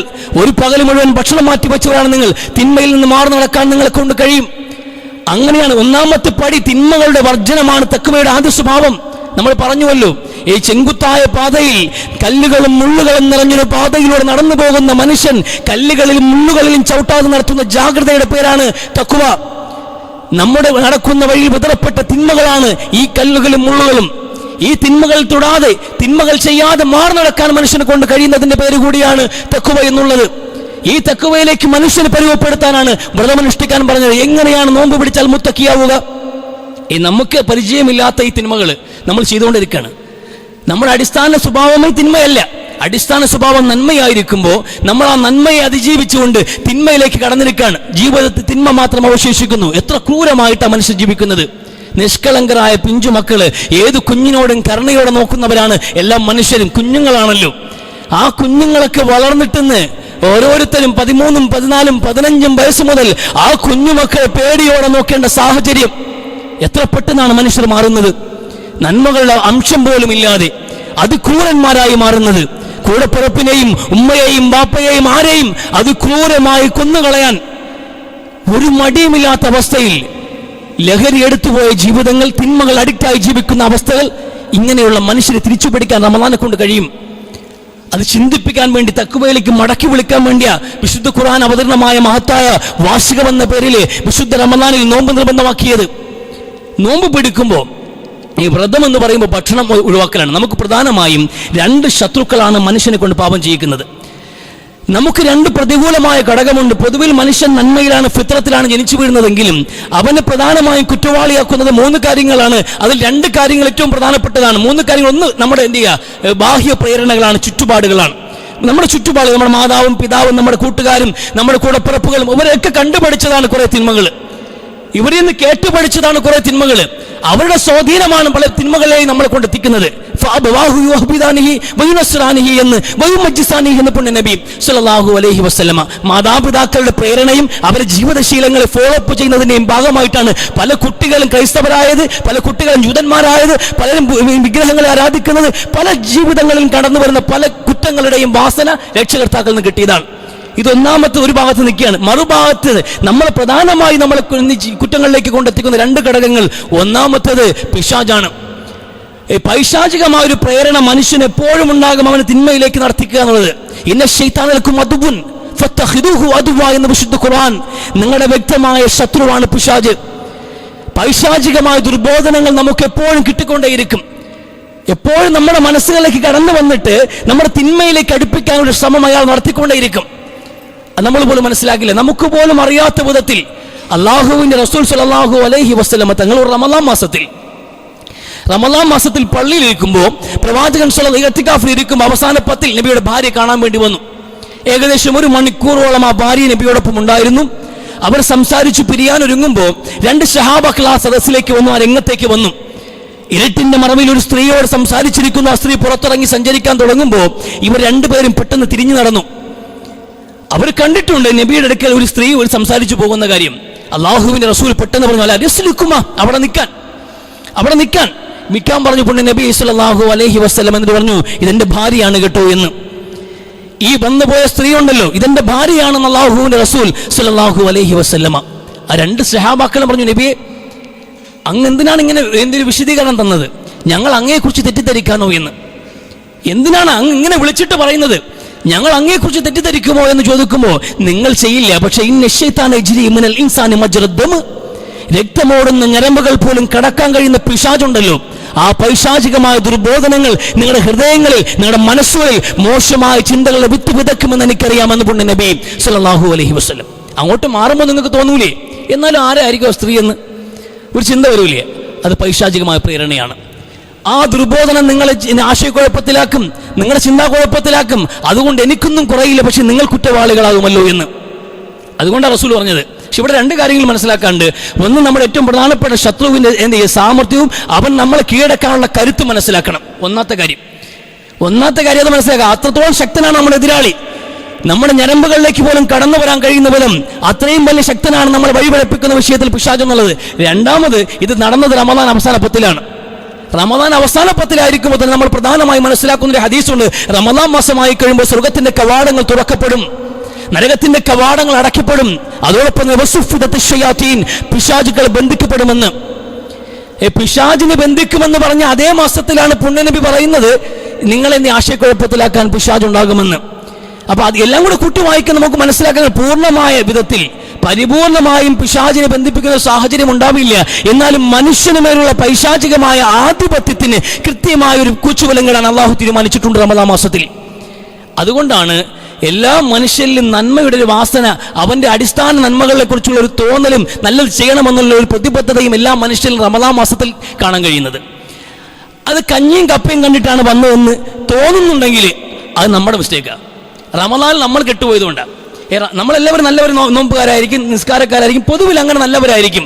പക്ഷെ പൊതുവിൽ നല്ലവരല്ലാത്ത കുറെ ആൾക്കാർ റമദാനിൽ നല്ലവരാകും. അത് അവരുടെ ഉള്ളിൽ കിടക്കുന്ന നന്മകളുടെ ആ ഒരു പ്രോത്സാഹനം കൊണ്ടുകൂടിയാണ്, ആ പൈശാചികമായ ആധിപത്യത്തിൽ നിന്ന് മുക്തരായത് കൊണ്ടുകൂടിയാണ്. അതിനെ വില കുറഞ്ഞ നിലവാരത്തിൽ ഇത്തരം ഈ ഒരു തമാശ രൂപേണ ഇത്തരം വാചകങ്ങൾ കൊണ്ട് ഇടിച്ചു താട്ടുന്നതോ അങ്ങനെ നോക്കിക്കാണുന്നതോ നമ്മുടെ കുറവാണ്, നമ്മുടെ വീഴ്ചകൾ. അങ്ങനെ ചിന്തിക്കാനേ പാടില്ല, അങ്ങനെ പ്രയോഗങ്ങളും പാടില്ല. അത് നന്നായി മനസ്സിലാക്കുക. നമ്മൾ നല്ലവരായി പോയി എന്ന് തോന്നുന്നിടത്താണ് മറ്റുള്ളവരെ കുറിച്ച് ഇങ്ങനെ പറയാൻ നമുക്ക് തോന്നുന്നത്. ഒരിക്കലും നമ്മളാരും പൂർണ്ണരായിട്ടില്ല, നല്ലവരുമായിട്ടില്ല എന്നുള്ളത് നന്നായി മനസ്സിലാക്കണം. ആ ശ്രമമാണ് ജീവിതത്തിന്റെ അവസാനം വരെ നമ്മൾ നടത്തുന്നത്, നല്ലവരാവാനുള്ള ശ്രമം. അത്രേ ഉള്ളൂ. അതുകൊണ്ട് ഈ ഒരു കാര്യം, അപ്പൊ ഈ പിശാച് ഒന്നാമത്തെ ശത്രുവാണ്. ഇവൻ ഇവിടെ വരെ കടന്നു വരാൻ കഴിയുന്ന ആളുമാണ്. ഇവിടെ ഈ റമദാൻ മാസത്തിൽ അയാളുടെ ആധിപത്യത്തെ അല്ലാഹു നിയന്ത്രിക്കുമെന്നുള്ള ഒരു വാഗ്ദാനം നമ്മുടെ മുമ്പിലുണ്ട്. അത് ഒരു വിധത്തിൽ നമുക്ക് അനുകൂലമാണ് റമദാൻ മാസത്തിൽ. രണ്ടാമത്, നോമ്പുകാരനെ സംബന്ധിച്ചുള്ള ഈ ഹദീസിന്റെ അവസാനത്തിൽ നിന്നുകൊണ്ട് പണ്ഡിതന്മാർ വിശദീകരിച്ചിട്ട് പറയാണ്, അതുകൊണ്ട് എന്ന്. അപ്പൊ പിശാച് പോലും കടന്നു വരുന്ന, രക്തത്തിന്റെ ഞരമ്പുകൾ പോലും കടന്നു വരുമെങ്കിൽ അതൊന്ന് ഇടുക്കി കളയണം, അവന്റെ വഴി കുടുസമാക്കണം. അങ്ങനെ ഫ്രീ ആയി കടന്നു വരാത്ത വിധത്തിൽ നിങ്ങൾ അതിനെന്ത് ചെയ്യണം? ആ വഴി അങ്ങ് അടക്കണമെന്ന്. എങ്ങനെ? പട്ടിണി കിടന്ന് നോമ്പ് പിടിച്ചുമെന്ന്. നോമ്പ് പിടിക്കുമ്പോൾ പിശാചിന് നമ്മുടെ പേരുള്ള ആധിപത്യം ദുർബലമാകും. അത് നല്ലൊരു കാര്യമാണ്, അത് പ്രധാനപ്പെട്ട പോയിന്റുമാണ്, പ്രധാനപ്പെട്ട കാര്യമാണ്. മുണ്ട് നിറഞ്ഞവനെയാണ് നമ്മൾ ഏറ്റവും കൂടുതൽ ഈ കാലഘട്ടത്തിൽ ചെറുപ്പക്കാര് ഏറ്റവും വലിയ കുറ്റവാളിയതിന്റെ കാരണം എന്താണ്? നമ്മുടെ ഈ മൃഷ്ടാംഗ ഭോജനം, ആഡംബര ജീവിതം, ഉണ്ട് നിറഞ്ഞ മനുഷ്യനെ പിശാചിന് കീഴടക്കൽ വളരെ എളുപ്പമുള്ള കാര്യമാണ്. അതാണ് ഒന്നാമത്തെ പ്രശ്നം. എല്ലാം എല്ലിനിടെ കയറിയിട്ടുണ്ട്. നമ്മൾ ആഗ്രഹിച്ചതെല്ലാം സാധിക്കുന്നു, ഇഷ്ടപ്പെട്ടതെല്ലാം തിന്നുന്നു, പട്ടിണി അറിഞ്ഞിട്ടില്ല, വിശപ്പിന്റെ വില അറിയില്ല, സ്നേഹത്തിനെ കുറിച്ച് അറിയില്ല, ഒന്നും അറിയില്ല മക്കൾക്ക്. അവന്റെ ഇഷ്ടങ്ങൾ എന്താഗ്രഹിച്ചാലും സ്പോട്ടിൽ സാധിച്ചു കൊടുക്കുന്ന രക്ഷകർത്താക്കൾ, അവിടെയാണ് ഏറ്റവും നല്ല മാതാപിതാക്കൾ ഉണ്ടാകുന്നതെന്ന് നമ്മൾ കണക്കാക്കി. അവൻ ആഗ്രഹിക്കുന്നത് ഉച്ചയ്ക്ക് വന്നിട്ടെന്ന് പറയും, ഇന്നിപ്പോ മന്തി മതിയെന്ന്. എന്നാ പിന്നെ മന്തി തന്നെയാണ് മക്കളെ. അവനിന്ന് ചിക്കൻ മന്തി ഇന്ന് അവൻ മന്തി കഴിച്ചിട്ട് ഉച്ചയ്ക്ക് അത് കഴിച്ചാൽ മതി എന്ന്, വൈകുന്നേരം ആകുമ്പോൾ അടുത്ത പറയും. അപ്പൊ അത് തന്നെയാണ്. അവൻ ഏത് കോഴ്സ് പഠിക്കണമെന്ന് അവൻ തീരുമാനിക്കും, ഏത് വസ്ത്രം ധരിക്കണമെന്ന്, ഏത് ഷൂ വായിക്കണമെന്ന്, എപ്പോ എന്ത് വാങ്ങണം, ഏത് മൊബൈൽ വാങ്ങിക്കണം, ഏത് വാഹനം വാങ്ങിക്കണം. കൊച്ചു പൈലുകൾ, ഐഫോൺ ഇല്ലാത്ത ആരെവിടെ ഉള്ളത്? വരുമാനം ഉണ്ടായിട്ടാണ്. സ്വന്തമായിട്ട് വരുമാനമില്ലാത്ത പയ്യന്മാരുടെ കയ്യിലെല്ലാം ഐഫോൺ ഉണ്ട്. വരുമാനമുള്ളത് വാങ്ങിച്ചു കൊടുത്ത വാപ്പ റബ്ബർ ഇട്ടു നടക്കാൻ മൊബൈൽ ഫോൺ. അതിന്റെ അവസ്ഥ. ആരെ കാണിക്കാനാണ് നിങ്ങൾ ഈ ആഡംബര മക്കൾ ശീലിപ്പിക്കുന്നത്? എല്ലാം വാങ്ങിച്ചു കൊടുത്ത് ഒരു ദിവസം നിങ്ങൾ വാങ്ങിച്ചു കൊടുക്കാൻ കഴിയാതെ വരുമ്പോൾ, അവൻ ആവശ്യപ്പെട്ട പണം കൊടുക്കാതെ വരുന്ന സാഹചര്യം ഉണ്ടാകുമ്പോൾ, അവൻ തിരിച്ച് റിയാക്ട് ചെയ്യുമ്പോൾ അവന്റെ ഭാഷ നിങ്ങൾ കേൾക്കണ്ടേ? അവന്റെ കൈപ്പെരുമാറ്റം നിങ്ങൾ താങ്ങണ്ടേ? അവന്റെ ആയുധത്തിന്റെ പ്രയോഗങ്ങൾ നിങ്ങൾ മീമാറ് കാണിക്കണ്ടേ? എന്തവസ്ഥയാണ്? മക്കൾ വിശപ്പറിയണം, ദാഹം അറിയണം, ഇല്ലായ്മ അറിയണം, പട്ടിണി അറിയണം, കഷ്ടപ്പാടറിയണം, അധ്വാനത്തിന്റെ മഹത്വം അറിയണം, മാതാപിതാക്കളുടെ വില അറിയണം, മനുഷ്യന്റെ വില അറിയണം. മിനിമം ചുറ്റുപാടുമുള്ള മനുഷ്യന്റെ ജീവന്റെ വിലയെങ്കിലും മനസ്സിലാക്കുന്ന മൂല്യബോധമുള്ളവനായി മക്കളെ വളർത്തുന്നതിന് പകരം എല്ലായിടത്തും ജയിച്ചു പോകുന്നവനായി മാത്രം മക്കളെ പരിശീലിപ്പിച്ചത് നമ്മുടെ പരാജയമാണ്. ഉണ്ട് നിറഞ്ഞവന്റെ അഹങ്കാരമാണ് ഈ കാണുന്ന തിന്മകൾ മുഴുവനും. ഗൗരവത്തോടെ മനസ്സിലാക്കുക. നമ്മൾ ഉണ്ട് നിറഞ്ഞു പോയതിന്റെ അവസ്ഥയാണ് ഈ കാണുന്നത്. അതുകൊണ്ട് പിശാച് ഏറ്റവും എളുപ്പം മനുഷ്യന് കീഴടക്കുന്നത്, ഏറ്റവും എളുപ്പം മനുഷ്യന് കീഴടക്കുകയാണ്. ഏതാ നമ്മൾ കണ്ടുകൊണ്ടിരിക്കുന്നത്? എവിടെ പോയി നിൽക്കുക? നമ്മുടെ മക്കൾ നമ്മുടെ നേരെ ആയുധമെടുക്കുന്ന സാഹചര്യം ഉണ്ടായാൽ ഇത് എവിടെ പോയി അവസാനിക്കും? ഗൗരവത്തോടെ ചിന്തിക്കണം. അതുകൊണ്ട് പൈശാചികമായ പ്രേരണയെ അതിജീവിക്കാനുള്ള ഒന്നാമത്തെ മാർഗമാണ് വിശുദ്ധ റമദാൻ മാസത്തിന്റെ ഈ കാലാവസ്ഥയും ഒപ്പം ഈ പ്രധാനുഷ്ഠാനവും. പൊതുവിൽ എല്ലാവരും നോമ്പനുഷ്ഠിക്കുന്ന എല്ലാവരിൽ നന്മ കടന്നു വരുന്ന റമദാൻ മാസത്തിൽ അല്ലാഹു സുബ്ഹാനഹു വ തആല പ്രത്യേകമായി പിശാചിനെ ദുർബലപ്പെടുത്തുന്ന ഒരു സാഹചര്യം നമുക്ക് അനുകൂലമായ ഘടകമാണ് തഖ്വയിലേക്ക് വരാൻ. രണ്ടാമത് നമ്മുടെ ഏറ്റവും കൂടുതൽ തിന്മയിലേക്ക് എത്തിക്കുന്ന ഈ പറഞ്ഞ ഇതേ ശരീരം തന്നെ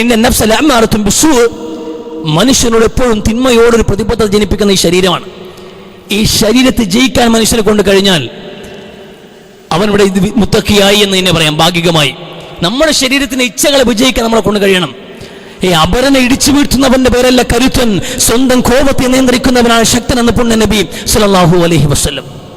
എതിരാളി ഇടിച്ചു വീഴ്ത്തുന്നവനല്ല കരുത്തൻ, സ്വന്തത്തെ നിയന്ത്രിക്കാൻ കഴിയണം, സ്വന്തം ഇച്ഛകളെ നിയന്ത്രിക്കാൻ കഴിയണം. മനുഷ്യ ശരീരം തികച്ചും അപകടകാരിയായ സംഗതി തന്നെയാണ്. ഇനി നഫ്സല്ല മാറത്തും ബിസു എന്ന് മനുഷ്യൻ രണ്ട് പാർട്ടാണ്. ഒന്ന് ശരീരമാണ്, മറ്റൊന്ന് ആത്മാവാണ്. ഇത് രണ്ടും കൂടെ ചേരുമ്പോഴാണ് മനുഷ്യനാവുന്നത്. ആത്മാവും ശരീരവും രണ്ട് സ്വഭാവവുമാണ് കാണിക്കുന്നത്. അല്ലാഹു സുബ്ഹാനഹു വ തആല എല്ലാ മനുഷ്യരുടെയും ശരീരത്തെ സംവിധാനിച്ചത് മിൻ തീൻ, മണ്ണിൽ നിന്നാണ്. യകുല്ലുകും മിൻ ആദം വ ആദമ മിൻ തുറാബ്. മണ്ണിൽ നിന്നാണ് മനുഷ്യന്റെ ശരീരത്തെ അല്ലാഹു സൃഷ്ടിച്ചിട്ടുള്ളത്. അതുകൊണ്ട് തന്നെ അതിനെപ്പോഴും താല്പര്യം മണ്ണിനോട് തന്നെയാണ്. മനുഷ്യ ശരീരം ഈ ഭൂമിയോടും ഈ ദുനിയാവിന്റെ പളപളപ്പിനോടും ഇതിന്റെ മോഹങ്ങളോടുമാണ് അതിന്റെ പിറകെ ആയിരിക്കും ഉണ്ടാവുക. മണ്ണിനെയാണ് അതിനെ സ്നേഹിക്കുന്നത്, ഇവിടെ വിഭവങ്ങളെയാണ് സ്നേഹിക്കുക. എന്നാൽ മനുഷ്യന്റെ മറ്റേ പാതി ആത്മാവാണ്. എന്ന് വിശുദ്ധ ഖുർആൻ അല്ലാഹു പറയുന്നുണ്ട്, നാമിൽ നിന്ന് നമ്മൾ എന്ത് ചെയ്തു? ആത്മാവിനെ അവനിലേക്ക് ഊതി എന്ന്. ഒരു ഗർഭാവസ്ഥയിൽ 120 ദിവസത്തോളം പിന്നിടുന്ന മനുഷ്യ ശരീരത്തിലേക്ക് അല്ലാഹു സുബ്ഹാനഹു വ തആല നിക്ഷേപിക്കുന്നതാണ് ആത്മാവെന്നുള്ളത്. അത് അല്ലാഹുവിൽ നിന്നുള്ളതാണ്. അതുകൊണ്ട് തന്നെ ആത്മാവ് എപ്പോഴും അല്ലാഹുവിന്റെ സാമീപ്യം ആഗ്രഹിക്കും, ശരീരമോ മണ്ണിന്റെ സാമീപ്യം ആഗ്രഹിക്കും. ശരീരം മണ്ണിനെ മോഹിക്കുകയും ആത്മാവ് അല്ലാഹുവിനെ മോഹിക്കുകയും ചെയ്യുന്ന ഒരു സംഘർഷമുണ്ടല്ലോ. ഈ സംഘർഷം നടക്കുന്ന ഇടമേതെന്നറിയുമോ? അത് ഹൃദയമാണ്. അതുകൊണ്ടാണ് ഖൽബ് എന്ന് പേര് വന്നത്. ഇന്നമാ സുമ്മിയൽ ഖൽബു ബിതഖല്ലുബിഹി എന്ന് പുണ്യ നബി സല്ലല്ലാഹു അലൈഹി വസല്ലം. ഹൃദയത്തിൽ ഇങ്ങനെ രണ്ട് കാര്യങ്ങളുണ്ടാവും. നന്മയും തിന്മയും കിടന്ന ഒരു സംഘർഷം നടക്കുന്ന സ്ഥലമാണ് ഹൃദയം എന്നുള്ളത്. മനുഷ്യഹൃദയം അടിസ്ഥാനപരമായി നന്മയാണ് മനുഷ്യവാസനയെങ്കിലും ഈ മനുഷ്യനിൽ ആത്മാവിന്റെയും അതോടൊപ്പം തന്നെ ശരീരത്തിന്റെയും പ്രേരണകൾ രണ്ടും സംഘടന നടത്തുന്നത് കൊണ്ട് തഖല്ലുബിഹി ഇന്നമാ സുമ്മിയൽ ഖൽബ്, അതിന് കൽബ് എന്ന് പറഞ്ഞത്. ഇവിടെ മനുഷ്യ ശരീരത്തെ ജയിക്കുന്നിടത്ത് തിന്മ സംഭവിക്കും. ഈ നന്മയോടുള്ള പ്രതിബദ്ധതയെ അതിജീവിച്ചുകൊണ്ട് മനുഷ്യൻ തിന്മയിലേക്ക് പോകുന്നത് മനുഷ്യൻ ശരീരത്തിന്റെ ഇച്ഛകൾ മനുഷ്യന്റെ ആത്മാവിന്റെ താല്പര്യങ്ങളെ ജയിക്കുമ്പോഴാണ്. അതുപോലെ തന്നെ പൈശാചിക പ്രേരണ കൂടിയാകുമ്പോഴാണ്. ഇത് രണ്ടും സംഭവിക്കുന്നത് മനുഷ്യന്റെ നിറഞ്ഞ വയറുകളുള്ളപ്പോഴാണ്. എന്ന് പുണ്യ നബി സല്ലല്ലാഹു അലൈഹി വസല്ലം മനുഷ്യൻ നിറച്ച ഏറ്റവും മോശപ്പെട്ട പാത്രം അത് വയറാണെന്ന്. മനുഷ്യൻ നിറച്ച ഏറ്റവും മോശപ്പെട്ട പാത്രം അത് വയറാണെന്ന് പുണ്യ നബി സല്ലല്ലാഹു അലൈഹി വസല്ലം. നമ്മുടെ ഈ ശരീരത്തിനെ പട്ടിണിക്കിടുക എന്നതാണ് ഏറ്റവും പ്രധാനപ്പെട്ട ഒരു ചികിത്സ. ഈ മനുഷ്യന് തിന്മയോടുള്ള ആസക്തി ഉണ്ടല്ലോ, അത് അവസാനിപ്പിക്കാൻ നോമ്പനുഷ്ഠിക്കാൻ പറഞ്ഞില്ല. അല്ലക്കും തത്തക്കൂന, നിങ്ങൾ മുത്തക്കിങ്ങളാകാൻ വേണ്ടിയെന്ന്. നമ്മൾ തിന്മയോടുള്ള ആസക്തിയെ നിയന്ത്രിക്കാൻ അല്ലാഹു റസൂൽ എന്താ പറഞ്ഞു? ചെറുപ്പക്കാരോട് യുവാക്കളെ നിങ്ങൾ വിവാഹം കഴിക്കണം കേട്ടോ എന്ന്. യാ മാശറ ശബാബ് മൻ ഇസ്തതഅ മിൻകുമുൽ ബാഅത ഫല്യതസവ്വജ് ഫഇന്നഹു അഅദു ലിൽബസർ വഅഹ്സനു ലിൽഫർജ് വമൻ ലം യസ്തതി ഫഅലൈഹി ബിസ്സൗ. നിങ്ങൾ വിവാഹം കഴിക്കണം, ലൈംഗികമായ ഒരു പരിശുദ്ധി നിങ്ങൾ കൈവരിച്ചിരിക്കണം. ലൈംഗിക സദാചാരമാക്കി അട്ടിമറിച്ചുകൊണ്ട് ലൈംഗിക അരാജകത്തിലേക്ക് നിങ്ങൾ പോകാൻ പാടില്ല. അതുകൊണ്ട് പ്രാപ്തിയുള്ളവൻ കൃത്യമായ യുവത്വത്തിൽ നിങ്ങൾ വിവാഹം കഴിക്കണേ എന്ന്. എന്നാൽ നിങ്ങൾക്ക് പ്രാപ്തിയില്ല, യുവാക്കളാണ് താനും, എന്നാൽ എന്ത് ചെയ്യണം? ലൈംഗിക പരിശുദ്ധി സംരക്ഷിക്കാൻ വേണ്ടി ലൈംഗികമായ അരാജകത്വങ്ങളിലേക്കും ലൈംഗികമായ കുറ്റങ്ങളിലേക്ക് നിങ്ങൾ പോകാതിരിക്കാൻ വേണ്ടിയിട്ട് ഫഅലൈക ബിസ്സൗം, നിങ്ങൾ നോമ്പ് അനുഷ്ഠിക്കണമെന്ന്. നിങ്ങൾ നോമ്പ് പിടിക്കാൻ ഫൈനഹു ലഹു വിജാ, അത് നിങ്ങൾക്കൊരു പരിചയമാണ് എന്ന്. തിന്മകളെ പ്രതിരോധിക്കാൻ പറ്റുന്ന ഏറ്റവും നല്ല പരിചയമാണ് വ്രതം. അത് റമദാനിൽ മാത്രമല്ല, എപ്പോഴാണെങ്കിലും പിടിക്കാം. തിന്മകളെ പ്രതിരോധിക്കാൻ പറ്റുന്ന ഏറ്റവും വലിയ പരിചയമാണ് വ്രതാനുഷ്ഠാനം എന്നുള്ളത്. ഈ നോമ്പ് അനുഷ്ഠിക്കുന്നതിലൂടെ നമുക്ക് തിന്മയോടുള്ള ആസക്തി കുറയ്ക്കാൻ കഴിയും. ശരീരത്തിന് അങ്ങനെയുള്ളൊരു എടുത്തുചാട്ടം ഉണ്ടാവില്ല. സ്വാഭാവികമായിട്ടും നമ്മുടെ ശാരീരിക ഇച്ഛകളും അടങ്ങും, ഒപ്പം പൈശാചികമായ പ്രേരണകളും അടങ്ങും. അതുകൊണ്ട് റമദാൻ മാസത്തിൽ നോമ്പനുഷ്ഠിക്കുന്ന വിശ്വാസികൾ മറ്റേതൊരു മാസത്തിൽ നിന്ന് വ്യത്യസ്തമായ ഒരു ജീവിതം നയിക്കുന്നത്. തെറ്റുകളോട് താല്പര്യമില്ല, തിന്മകളോട് താല്പര്യമില്ല, മോശമായത് സംസാരിക്കാൻ താല്പര്യമില്ല. കഴിവിൻ്റെ പരമാവധി അസ്തമയം വരെ ഈ നോമ്പ് കൊണ്ടുപോയി അള്ളാഹുവിന് ഇഷ്ടപ്പെടുന്ന വിധത്തിൽ പൂർത്തീകരിച്ച് ആഹാരമുണ്ടായിട്ടും വെള്ളമുണ്ടായിട്ടും ഇതെല്ലാം മാറ്റിവെച്ച് അസ്തമയം വരെ കൊണ്ടുപോകാൻ ശ്രമിക്കുന്നൊരു വിശ്വാസിയെ സംബന്ധിച്ചിടത്തോളം അവന് ആ സമയത്ത് തെറ്റുകളോട് താല്പര്യമില്ല, തിന്മകൾ ചെയ്യാനൊരു താല്പര്യവുമില്ല. അങ്ങനെ തിന്മകളിൽ നിന്ന് മാറി നിൽക്കാൻ നമ്മൾ നോമ്പ് പരുവപ്പെടണം. ആ നോമ്പിലും തിന്മ ചെയ്താൽ പിന്നെ എന്താ ചെയ്യുക? ആ നോമ്പ് കാലത്തും നോമ്പും പിടിച്ചുകൊണ്ട് തന്നെ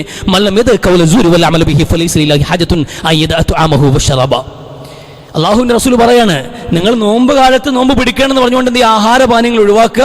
അത്താഴത്തിന് നല്ല വരവുക്ക് ആഹാരം കഴിച്ചിട്ട് അസ്തമയം വരെ നിങ്ങൾ ആഹാരം ഒഴിവാക്കിയിട്ട് നാക്കിലും പ്രവൃത്തിയിലും വാക്കിലും ഒക്കെ തിന്മകൾ കൊണ്ട് നിറച്ചുകൊണ്ട് നിങ്ങൾ ജീവിച്ചാൽ പിന്നെ എന്ത് നോമ്പാണ്? നിങ്ങൾ എന്തിനാ പിന്നെ പട്ടിണി കിടക്കുന്നേ? നിങ്ങൾ എന്തിനാ ആഹാരം ഒഴിവാക്കിയത്? അള്ളാഹുവിൻ്റെ ആവശ്യമില്ല കേട്ടോ എന്ന്. നിങ്ങളുടെ പട്ടിണിയല്ല അള്ളാഹുവിന് ആവശ്യം, നിങ്ങളുടെ തഖ്വയാണ് അള്ളാഹുവിന് ആവശ്യമെന്ന്. നിങ്ങളുടെ പട്ടിണിയല്ല അള്ളാഹുവിന് ആവശ്യം, ആ പട്ടിണി നിങ്ങളെ പരിവപ്പെടുത്തുന്ന ഒരു തഖ്വയുണ്ടല്ലോ, ആ തഖ്വയാണ് അള്ളാഹുവിന് ആവശ്യമെന്നാണ് വിശുദ്ധ പ്രവാചകൻ സ്വല്ലല്ലാഹു അലൈഹി വസല്ലം സൂചിപ്പിക്കുന്നത്. അപ്പം അതുകൊണ്ട് നമ്മുടെ നോമ്പ് കാലത്ത് പൊതുവിൽ കണ്ടുവരുന്നതാണ് നമുക്ക് തിന്മകളോടുള്ള ആ താല്പര്യം അവസാനിക്കും. തിന്മകളോട് താല്പര്യം അവസാനിക്കുകയും അതിൽ നിന്ന് അകന്നു നിൽക്കുകയും തിന്മ പ്രവർത്തിക്കാതിരിക്കുകയും ചെയ്യുന്ന ഒരു സാഹചര്യം ഉണ്ടാകുന്നതോടുകൂടി മനുഷ്യ മനസ്സുകളിലുള്ള സ്വാഭാവികമായ നന്മയോടുള്ള പ്രതിബദ്ധതയ്ക്ക് ഉണർവുണ്ടാകും. നമുക്ക് നന്മ ചെയ്യാൻ തോന്നണം. അവിടെയാണ് നമ്മുടെ നോമ്പിന് പൂർണ്ണത ഉണ്ടാവുക. അപ്പോഴാണ് തഖ്വയാവുക. തിന്മകളിൽ നിന്ന് മാറി നിൽക്കുക എന്നുള്ള തഖ്വയുടെ ഒരു പാർട്ട് മാത്രമാണ്. മറുഭാഗത്ത് തഖ്വ പൂർണ്ണമാകണമെങ്കിൽ നന്മയോടുള്ള ആസക്തി ഉണ്ടാകും. നോമ്പ് ഒരു നന്മയാണ്. ഓരോ നോമ്പുകളും നമുക്ക് അഭിമാനമുണ്ടാക്കും. അള്ളാഹുവിന് വേണ്ടി, എൻ്റെ പടച്ചവന് വേണ്ടിയിട്ട് ഞാൻ ചെയ്ത അമല്, സംശുദ്ധമായ അമല്, തത്തുല്യതകളില്ലാത്ത സമാനകളില്ലാത്ത പുണ്യം ചെയ്തു എന്ന് അഭിമാനമുണ്ടല്ലോ ഓരോ വിശ്വാസിക്കും. ഓരോ നാൾ കഴിയുമ്പോഴും ആ നന്മയോടുള്ള പ്രതിബദ്ധത വർദ്ധിപ്പിച്ചുകൊണ്ടേയിരിക്കും. അള്ളാഹുവിന്റെ റസൂൽ മുമ്പിൽ വന്നിട്ട് അബൂ ഉമാമ റളിയല്ലാഹു അൻഹു ചോദിച്ചത്, നബിയെ ഒരു പുണ്യം പഠിപ്പിക്കണം നബിയെ എന്ന്, ഒരു നന്മ പഠിപ്പിക്കാൻ ഞാൻ ജീവിതത്തിൽ പതിവാക്കട്ടെ എന്ന്. അള്ളാഹുവിന്റെ റസൂൽ പറഞ്ഞു, അലൈക ബിസ്സൗം ഫഇന്നഹു ലാ മിസ്ല ലഹു എന്ന്. നീ നോമ്പ് അനുഷ്ഠിച്ചാൽ മതി, സമാനതകളില്ലാത്ത പുണ്യമാണ് എന്ന് റസൂലുള്ളാഹി സ്വല്ലല്ലാഹു അലൈഹി വസല്ലം. ദുനിയാവില് ഒരു മനുഷ്യൻ ചെയ്യുന്ന ഏറ്റവും ശ്രേഷ്ഠമായ കർമ്മം നമസ്കാരം തന്നെയാണ്, തർക്കമില്ല. സാമ്പത്തികമായ ഒരു മനുഷ്യൻ ചെയ്യുന്ന ഏറ്റവും വലിയ പുണ്യം സക്കാത്ത് തന്നെയാണ്, അതിലും തർക്കമില്ല. എന്നാലും ഈ നോമ്പ് എന്നുള്ളത് സവിശേഷമായ ഒരു അമൽ തന്നെയാണ്. പ്രത്യക്ഷത്തിൽ എല്ലാത്തിനും ഒരു രൂപമുണ്ട് എങ്കിൽ നോമ്പിന് പ്രത്യേകിച്ച് ഒരു രൂപമില്ല, ഒരു പ്രവൃത്തിയല്ല. എന്താ ചെയ്യാനുള്ള? ഒന്നും ചെയ്യാനില്ല. ചെയ്യാതിരിക്കുന്നതിൻ്റെ പേരാ നോമ്പ്. അന്നോളം ചെയ്തുകൊണ്ടിരുന്ന കുറെ കാര്യങ്ങൾ കുറച്ച് സമയത്തേക്ക് ചെയ്യാതിരിക്കുക, അതിൻ്റെ പേരാ നോമ്പ്. ആഹാരം കഴിക്കാതിരിക്കുക, ഭക്ഷണം കഴിക്കാതിരിക്കുക, വെള്ളം കുടിക്കാതിരിക്കുക, ലൈംഗിക ദാഹങ്ങളെ ശമിപ്പിക്കുക, അതിന് വേണ്ടിയിട്ട് ലൈംഗികമായ ബന്ധങ്ങൾക്ക് പോകാതിരിക്കുക, പകൽ അല്പസമയം ഭാര്യയോടാണെങ്കിൽ പോലും അതിൽ നിന്ന് മാറി നിൽക്കുക. വളരെ ചുരുങ്ങിയ സമയത്തേക്ക് മാത്രം നമ്മൾ ചെയ്തുകൊണ്ടിരുന്ന കുറെ കാര്യങ്ങൾ ചെയ്യാതിരിക്കുക, അല്ല പ്രത്യേകിച്ചൊന്നും ചെയ്യണ്ട. ചെയ്യാതെ വർജനത്തിൻ്റെ പേരാണ് നോമ്പ് എന്നുള്ളത്. നമ്മൾ ഒഴിവാക്കുന്നതിൻ്റെ പേരാണ് നോമ്പ്. ഇത് നമുക്ക് അള്ളാഹുവിന് വേണ്ടി അല്ലാതെ ചെയ്യാൻ കഴിയില്ല. അതാണ് ഏറ്റവും വലിയ പ്രത്യേകത. അസ്സൗമു ലീ വ അന അജ്സി ബിഹി എന്ന് ഒരു വിശ്വാസിയുടെ നോമ്പിനെ കുറിച്ച് അള്ളാഹു പറഞ്ഞൊരു വാചകം, എനിക്ക് വേണ്ടിയാണ് നോമ്പ് എന്ന്, എനിക്ക് വേണ്ടി അവൻ നോമ്പ് പിടിച്ചതെന്ന്. എല്ലാം അള്ളാഹുവിന് വേണ്ടി നമ്മൾ ചെയ്തത്. നമസ്കാരം അള്ളാഹുവിന് വേണ്ടി തന്നെയാണ്. അതിൻ്റെയൊക്കെ എല്ലാത്തിനും കൂലി നമുക്ക് തന്നെ കിട്ടാനുള്ളത്. നമ്മൾ നമസ്കരിച്ചുകൊണ്ട് അള്ളാഹുവിനൊന്നും കൂടാനോ കുറയാനോ പോകുന്നില്ല. പക്ഷെ എല്ലാം നമുക്ക് വേണ്ടി തന്നെയാണ്. അതിൻ്റെ കൂലി നമുക്ക് തന്നെ. പക്ഷെ നമ്മൾ ചെയ്തത് അള്ളാഹുവിൻ്റെ തൃപ്തിക്ക് വേണ്ടി. അള്ളാഹു പറഞ്ഞത് കൊണ്ട് തന്നെയാണ് നിസ്കരിച്ചത്, അള്ളാഹു പറഞ്ഞത് കൊണ്ടാണ് സക്കാത്ത് കൊടുത്തത്, അള്ളാഹ് പറഞ്ഞത് കൊണ്ടാണ് നോമ്പും പിടിച്ചത്. പക്ഷെ എന്നാലും അള്ളാഹു തന്നിലേക്ക് ചേർത്ത് പറഞ്ഞ അമൽ എന്നുള്ളത് അസ്സൗമു ലീ വ അന അജ്സി ബിഹി എന്ന് അത്രയും പ്രിയപ്പെട്ട ഒരു അമലാണ് അള്ളാഹുവിനെ സംബന്ധിച്ചിടത്തോളം നോമ്പ് എന്നുള്ളത്. ഒരു വിശ്വാസി അവൻ്റെ മുമ്പിൽ ആഹാരം ഉണ്ടായിട്ടും ആരെയും കാണിക്കാതെ കഴിക്കാമല്ലോ. നമുക്ക് എല്ലാവരുടെ മുമ്പിലും നോമ്പെന്ന് പറയുകയും ചെയ്യാം.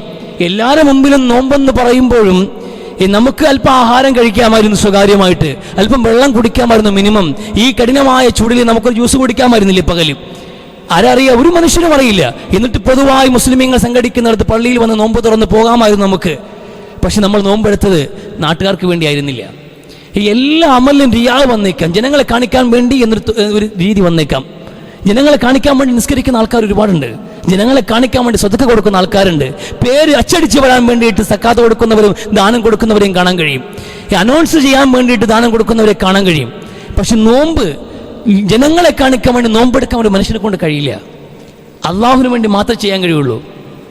അള്ളാഹുവിന് വേണ്ടി ജനങ്ങളെ കാണിക്കാൻ വേണ്ടി നോമ്പ് അഭിനയിക്കാം, പിടിക്കാൻ കഴിയില്ല. ജനങ്ങളെ കാണിക്കാൻ വേണ്ടി ജനങ്ങളെ മുമ്പിൽ വരുമ്പോൾ ആഹാരം കഴിക്കാതെ ബാക്കി ഒളിവിൽ ആഹാരമൊക്കെ കഴിച്ച് നിൽക്കാം. പക്ഷേ ഒരു മനുഷ്യൻ അവൻ ഉദയാസ്തമയത്തിനിടയിൽ ആഹാരം കഴിക്കാതിരിക്കുന്നുണ്ടെങ്കിൽ അള്ളാഹുവിന് വേണ്ടി തന്നെയാണ്. അങ്ങനെയുള്ള മനുഷ്യനോട് അള്ളാഹുവിന് വലിയ പ്രിയമാണ്. നമ്മൾ ചെയ്യുന്ന ഈ നന്മകൾ കൊണ്ടല്ലോ അള്ളാഹു വലിയ പരിഗണനയാണ് നൽകുന്നത്. ഓരോ നോമ്പുകാരനെയും അള്ളാഹു വലിയ പരിഗണനയോടാണ് നോക്കുന്നത്. നിങ്ങൾ മാറുന്നതിന് വേണ്ടിയാണ് അള്ളാഹു നോക്കിയിരിക്കുന്നത്. ഓരോ മനുഷ്യനും പാപങ്ങൾ ചെയ്യുമ്പോൾ ഈ ഭൂമിയിൽ നമ്മൾ പരക്കെ പാപങ്ങൾ ചെയ്തുകൊണ്ട് ഈ ഭൂമിയിൽ നിറയ്ക്കുമ്പോഴും അള്ളാഹു സുബ്ഹാനഹു വ തആല മലക്കുകളോട് കൽപ്പന കൊടുക്കുകയാണ്, ഭൂമിയിൽ ആവശ്യമായ ഭക്ഷണം ഒരുക്കണ്ടേ എന്ന്, അതുകൊണ്ട് മഴ വർഷിപ്പിക്കണമെന്ന്. നമ്മൾ പാപങ്ങൾ ചെയ്തു കൂട്ടുമ്പോഴും നമുക്ക് അന്നം ഒരുക്കുന്നവരാണ് നാഥൻ. മാത്രമല്ല ഓരോ രാപകലുകളിൽ അള്ളാഹു കൈകൾ പശ്ചാത്താപത്തിന്റെ കരങ്ങൾ നീട്ടുകയാണ്. ആരാണ് പാപമോചനം ചോദിക്കുന്നതെന്ന്? രാത്രി പാപം ചെയ്തവന്റെ പശ്ചാത്തലം സ്വീകരിക്കാൻ വേണ്ടി പകൽ കൈകൾ നീട്ടുന്നവൻ, പകൽ പാപം ചെയ്തവന്റെ പശ്ചാത്തലം സ്വീകരിക്കാൻ വേണ്ടി രാത്രി കൈകൾ നീട്ടുന്നവൻ, അതാണ് അല്ലാഹു സുബ്ഹാനഹു വ തആല. ഓരോ വർഷവും റമളാൻ മുമ്പിൽ വെച്ചിട്ട് വിശ്വാസികളുടെ മടക്കത്തിന് വേണ്ടിയിട്ട് അള്ളാഹു അവസരം ഉണ്ടാക്കിയിട്ട് നോക്കിയിരിക്കുകയാണ് അല്ലാഹു സുബ്ഹാനഹു വ തആല. ആരാണ് മടങ്ങി വരുന്നതെന്നറിയാൻ, ആരാണ് തഖ്വയിലേക്ക് വരുന്നതെന്നറിയാൻ, ആരാണ് അള്ളാഹുവിലേക്ക് മടങ്ങുന്നതെന്നറിയാൻ പടച്ചോൻ നോക്കിയിരിക്കണം. ആരാ തയ്യാറുള്ളതെന്ന് ഓരോ മനുഷ്യനും ഗൗരവത്തോടെ ആലോചിക്കണം. അല്ലാഹു നമ്മുടെ മുമ്പിലേക്ക് കൊണ്ടുവച്ചിട്ടുള്ള മഹത്തായ മാസം വിശുദ്ധ റമളാൻ. ഇബ്നു ഖയ്യിമുൽ ജൗസി വളരെ വ്യക്തിപരമായി പറഞ്ഞ അഭിപ്രായമുണ്ട്, ഏതെങ്കിലും ഒരു മനുഷ്യനെ ബർസഹി ലോകത്ത് വെച്ചിട്ട് അല്ലാഹു നിനക്ക് എന്തെങ്കിലും ആഗ്രഹമുണ്ടെങ്കിൽ പറയാൻ പറഞ്ഞാൽ ഒരു മനുഷ്യൻ പറയുക ഒരു പക്ഷേ ഇങ്ങനെയായിരിക്കും, അല്ലാഹുവേ ഒരു ദിവസം ദുനിയാവിൽ ജീവിക്കണം, ആ ദിവസം റമളാൻ ആയിരിക്കണമെന്ന്. അങ്ങനെ പറയുമെന്ന് അദ്ദേഹം പറഞ്ഞു പോവുകയാണ്. അദ്ദേഹത്തിന് സങ്കല്പത്തിൽ സംസാരിക്കുകയാണ്. അങ്ങനെയായിരിക്കും ഒരു വിശ്വാസി കബറിൽ കിടക്കുമ്പോൾ ബർസഹിന്റെ ലോകത്ത് നിന്ന് സംസാരിക്കുക എന്ന് പറയുമ്പോൾ റമളാന്റെ മഹത്വം എത്രയുണ്ടെന്ന് മനസ്സിലാക്കണം. നമ്മളിലേക്ക് വരുന്ന ആ മാസം ഗൗരവത്തോടെ ചിന്തിക്കണം. ജീവിതത്തിന്റെ നിർണായകമായ നാളുകളാണ്. നന്നായി പ്രവർത്തിക്കുക. അല്ലാഹു തൗഫീഖ് നൽകി അനുഗ്രഹിക്കട്ടെ. പ്രിയമുള്ള മുഅ്മിനീങ്ങളെ, സത്യവിശ്വാസികളെ, ഒരിക്കൽ കൂടി അല്ലാഹുവിനെ തഖ്വ ജീവിക്കണമെന്ന് എന്നോട് നിങ്ങളോട് വസിയത്ത് ചെയ്യുകയാണ്. അല്ലാഹു സുബ്ഹാനഹു വ തആല മുത്തഖീങ്ങളായി ജീവിക്കാനും മുസ്ലിമായി മരിക്കാനുമുള്ള നല്ല തൗഫീഖ് നമുക്കെല്ലാവർക്കും നൽകി അനുഗ്രഹിക്കട്ടെ. പ്രിയമുള്ളവരെ, വിശുദ്ധ റമളാൻ മാസം അത് നമ്മളിലേക്ക് വളരെ കുറഞ്ഞ സമയത്തിനകത്ത് കടന്നു വരുന്ന ഒരു സാഹചര്യത്തിലാണ് നമ്മളുള്ളത്. കഴിവിൻ്റെ പരമാവധി നമുക്ക് വ്യക്തമായൊരു പ്ലാൻ വേണം. നമുക്ക് മാറാൻ കുറേ പ്ലാൻ വേണം. കുറേ നന്മകൾ വർദ്ധിപ്പിക്കണം, തിന്മകളിൽ നിന്ന് മാറി നിൽക്കണം. തഖ്വയുടെ ഏറ്റവും നല്ല സ്വഭാവം എന്നുള്ളത്, ഏറ്റവും പ്രധാനപ്പെട്ട തഖ്വ എന്നുള്ളത് സർവ്വ തിന്മകളിൽ നിന്ന് മാറി നിൽക്കലാണ്. നന്മകൾ നിന്നെക്കൊണ്ട് കഴിവിൻ്റെ പരമാവധി പ്രവർത്തിക്കുക എന്നുള്ളതാണ്. കഴിവിൻ്റെ പരമാവധി തിന്മയിൽ നിന്ന് മാറുക എന്നുള്ളതല്ല, തിന്മകളായ തിന്മകളിൽ നിന്ന് മുഴുവൻ മാറി നിൽക്കലും നിന്നെക്കൊണ്ട് കഴിവിൻ്റെ പരമാവധി നന്മകൾ പ്രവർത്തിക്കുകയും ചെയ്യുക. നന്മകളെല്ലാം ചെയ്യാൻ മനുഷ്യനെ കൊണ്ട് കഴിഞ്ഞു എന്ന് വരില്ല. കഴിയുന്നത് ചെയ്യുക, കഴിയുന്നിടത്തോളം ചെയ്യുക. ഇതാണ് എന്ത് ചെയ്യുന്നത് നമ്മളോട് കൽപ്പിക്കപ്പെട്ടുള്ളൂ. അതുകൊണ്ട് തന്നെ വളരെ ഗൗരവത്തോടു കൂടി ഈ മാസം നമ്മൾക്ക് ഏറ്റവും നിർണായകമായ ദിവസങ്ങളാണ്. നമ്മൾ വളരെ നിസ്സാരമായി നമ്മുടെ കണ്ണുകളും നാവുകളും നമുക്ക് ഏറ്റവും വിനാശകാരിയായ രണ്ട് സംഗതികളാണ്. നമ്മുടെ കണ്ണുകളെ നിയന്ത്രിക്കാനും നാവിനെ നിയന്ത്രിക്കാനും നമ്മളെ കൊണ്ട് കഴിയാതെ പോയിട്ടുണ്ടെങ്കിൽ നമ്മൾ ഈ ജലപാനം ഒഴിവാക്കിയുള്ള പട്ടിണി വെറും പട്ടിണിയായി മാത്രം നിൽക്കുന്ന സാഹചര്യം ഉണ്ടാകും. അതുണ്ടാകാൻ പാടില്ല. നമ്മുടെ നോമ്പ് 30 നാളുകൾ നമുക്ക് വലിയൊരു മാറ്റം നമുക്കുണ്ടാകണമെങ്കിൽ ഒരു പരിശീലനം കൂടിയാണിത്. കണ്ണുകളെ പ്രധാനമായി നിയന്ത്രിക്കുക, അതുപോലെ നാവുകളെയും. നിസ്സാരമെന്ന് കണക്കാക്കി നമ്മൾ സംസാരിച്ചുകൊണ്ടിരിക്കുകയാണ്. സംസാരങ്ങളെക്കാളും ഖുർആൻ പാരായണവും ദിക്റുകളുമാക്കി മാറ്റലായിരിക്കും ഒരു പരിധി വരെ ഏറ്റവും നമുക്ക് നല്ലത്. നല്ല സംസാരങ്ങളാണെങ്കിൽ തീർച്ചയായിട്ടും നല്ലത് സംസാരിക്കുക. അള്ളാഹുവിലും അന്ത്യദിനത്തിലും വിശ്വസിക്കുന്ന മനുഷ്യൻ പറയാനുണ്ടെങ്കിൽ നല്ലത് പറയുക, അല്ലെങ്കിൽ മിണ്ടാതിരിക്കുക എന്ന റസൂലുള്ളാഹി സ്വല്ലല്ലാഹു അലൈഹി വസല്ലം. മൗനം വിദ്വാന് ഭൂഷണമെന്ന് പറഞ്ഞതുപോലെ ആ ഒരു പ്രയോഗമാണ് റസൂലുള്ളാഹി എന്ത് ചെയ്യുന്നത്? കൃത്യമായി പറയാനുണ്ടെങ്കിൽ നല്ലത് പറയുക. നല്ലതാണെങ്കിൽ പറഞ്ഞാൽ മതി. അതുകൊണ്ട് നമ്മുടെ ചർച്ചകളെല്ലാം നല്ലതാകണം. ദീനിയായ ചർച്ചകൾ, ഖുർആൻ പാരായണം, ദിക്റുകൾ, അങ്ങനെ കൃത്യമായൊരു പ്ലാൻ ഉണ്ടാകണം. 1-2 ദിവസത്തെ ആവേശത്തിൽ അവസാനിപ്പിക്കേണ്ടതല്ല റമദാൻ. അവസാന നാൾ വരെയും അവസാന നിമിഷം വരെയും നമ്മൾ കൊണ്ടുപോകണം. ഈ ഒരു മാസക്കാലം മുഴുവനും കൃത്യമായ ഒരു പ്ലാനോടുകൂടി പ്രവർത്തിക്കുക. അള്ളാഹു നല്ല പ്ലാനിൽ പ്രവർത്തിക്കാനും നല്ല നിലയിൽ നന്മകൾ സമ്പാദിക്കാനും തിന്മകളിൽ നിന്ന് മാറി നടക്കാനുമുള്ള തൗഫീഖ് നൽകി അനുഗ്രഹിക്കട്ടെ.